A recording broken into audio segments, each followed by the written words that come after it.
علیکم. سلام دوستان. حالتون چطوره؟ خوبین؟ خوشین روین؟ تو بگو میخوایم چیکار کنیم دیگه سری. اومدیم یه بعد بزنات میاری بالا. یه سر شعله و یه گاز گرفتیم، یه رانی و یه چند تا کاغذ اینو می‌خوایم بریم آتیش بزنیم ببینیم چی پیش میاد. سلام دوستان. بعد اون بکنیم.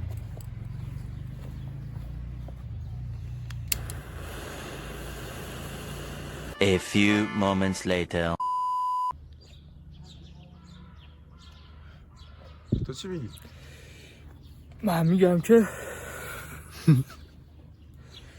آقا من میگم این الان بود کرده. خب بعد اگه این بخواد بهتره که صدا عجیبی میده، بعد آلومینیوم هم هست. جدی میفرمایی؟ دوستان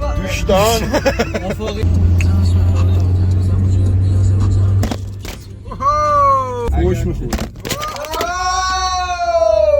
دوستان. پروژه به کنسلی خورد.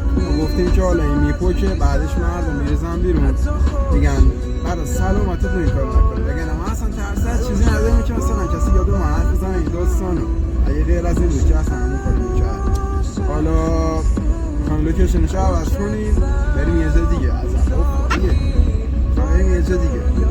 با ما هم رو باشید تا اونجای دینش. از چقدر هم شروعه. آقا کنسله، لوکیشن رو دوباره عوض میکنیم.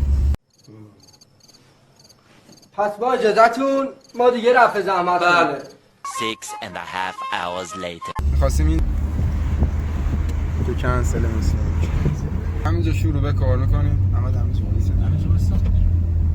آره همینجا خوبه. آزویش کنیم و از این بعد همینجا قراره بهتره کنیم. آخه تو میری اونجا، منم اینا رو بردم. میخواد آقا خودت زحمت بدی. خب اصل کارو برمیداریم ما. یه کارو اینم از پایه دیگه. لیست کردم. نمیخوای؟ رو زمین باید بذاریم گوشی. خب سلام بچه، سر گازو جا میزنیم. خجالت نکش. خجالت میکشم. دو فوقی عزیزم. بفرما بیا. خب سلام بچه، سر گازو ما جا زدیم.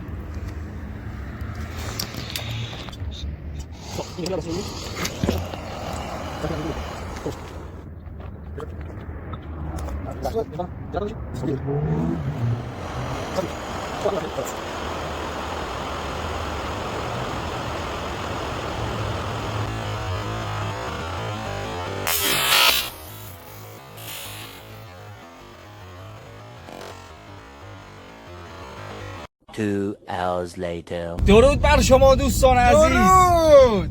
آقا ما این کارو کردیم، ولی شما به هیچ عنوان به هیچ وجه این کارو نکنید. حتی اگه حس کنجکاویدون یا مثل ما شگفت که قطعا کنجکاو نمیشه برای قوطیرانی، برای قوطیرانی برای چیزای دیگه حالا بیشتر شاید انجام بدیم. حالا آزمایشات بیشتر نکنید، خطرناکه. این الان از سر ترکید ولی بقیهش معلوم نیست چجوری بشه. شانسیه. خلاصه که خیلی مراقب خودتون باشید.